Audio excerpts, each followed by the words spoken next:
بسم اللہ الرحمن الرحیم۔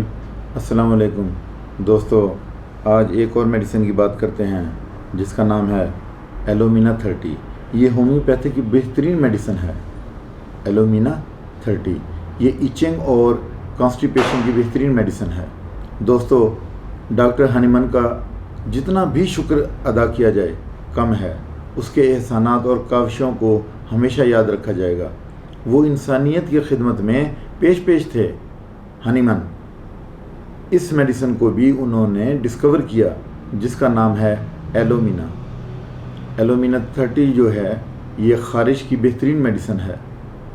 اس کا ہم ایکشن دیکھتے ہیں۔ اس میڈیسن کا یہ ایسے سست اور ڈل لوگوں کی میڈیسن ہے جس کا وقت نہیں گزرتا۔ صبح کے اوقات میں ان میں بے چینی زیادہ پائی جاتی ہے۔ ایسے لوگ صبح کے وقت کافی پیتے ہیں، یعنی کافی بنا کے پینے کے شوقین ہوتے ہیں۔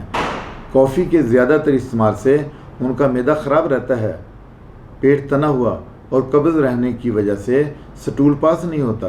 سٹول میوکس والا ہوتا ہے، یعنی ایسے پیشنٹ میں سٹول میوکس والا ہوتا ہے۔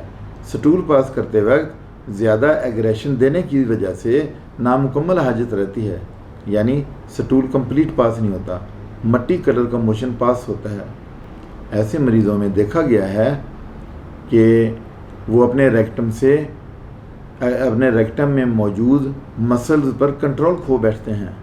دوستو، ہومیوپیتھی کی یہ بہترین میڈیسن جس کا نام ایلومینا 30 ہے، ایسے مریضوں میں دی جاتی ہے جو مٹی، کوئلہ، چائے، چاک وغیرہ کھانے کی ٹینڈنسی رکھتے ہیں، گوشت اور آلو سے نفرت کرتے ہیں۔ یعنی کھانے میں کیا پسند کرتے ہیں؟ مٹی، کوئلہ، چاک، یہ چیزیں استعمال کرتے ہیں۔ گوشت اور آلو سے نفرت کرتے ہیں۔ بستر میں جسم گرم ہونے کی وجہ سے خارش ہوتی ہے، یعنی گرم کمرے میں جائیں گے تو ان کی تکلیف میں اضافہ ہوگا، اور اگر وہ گرم بستر میں جائیں گے تو ان کی خارش دگنا ہو جائے گی اور اس قدر بڑھ جائے گی کہ خارش کرنے سے خون نکل آتا ہے۔ یعنی ایسے خارش جو کرنے سے خون نکل آتا ہو، یہ میڈیسن انہی مریضوں کے لیے ہے۔ اس میڈیسن کے مریض میں بلغمی جھلیوں کی علامات پائی جاتی ہیں، ساتھ میں خشکی کی علامت بھی ملتی ہیں۔ بچوں اور خواتین کی قبض میں اس دوا کو مفید پایا گیا ہے۔ اب ہم سمٹمز دیکھتے ہیں۔ یہ ان مریضوں کی دوا بھی ہے جو وقت سے پہلے بوڑھے نظر آتے ہیں، یعنی ان کی عمر اتنی زیادہ نہیں ہے لیکن بائی اپیرنس وہ لگتا ہے کہ کافی عمر کے ہیں۔ ایسے کمزور مریضوں کی حالت صبح کے وقت زیادہ خراب ہو جاتی ہے۔ اس میڈیسن کی خواتین میں لیکوریا اتنا زیادہ خارج ہوتا ہے کہ پاؤں تک پہنچ جاتا ہے اور چھیل دینے والا ہوتا ہے۔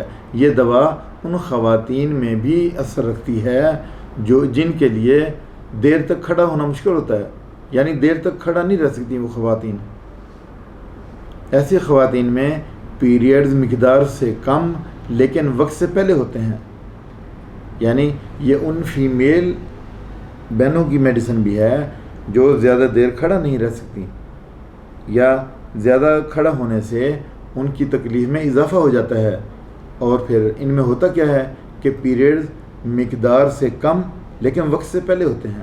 اب ہم ڈوز کی بات کر لیتے ہیں کہ جو میڈیسن ہے ایلومینا 30 پوٹینسی میں اس کو دینا ہے تو آپ اس کے 10 قطرے تھوڑے سے نیم گرم پانی میں 3 ٹائم دیں گے اور 3 مہینے تک یہ میڈیسن آپ جاری رکھیں گے۔ اس کے بعد اپنے اچھے ہومیوپیتھ ڈاکٹر سے آپ جو ہیں وہ کنسلٹ کریں گے۔ اچھے ہومیوپیتھ ڈاکٹر کا مطلب یہ ہے کہ جو کوالیفائڈ ہیں، جو رجسٹرڈ ہیں نیشنل ہومیو کونسل میں، جو رجسٹرڈ ڈاکٹر ہیں، جو صحیح پریکٹیشنر ہیں، ان سے آپ نے کنسلٹ کرنا ہے اور پھر آپ نے اپنی میڈیسن کا ان کو بتانا ہے کہ وہ آگے آپ نے جاری رکھنی ہے یا نہیں۔ اس کے ساتھ ہی آپ سے اجازت چاہتا ہوں۔ اپنا خیال رکھیے گا۔ اللہ حافظ۔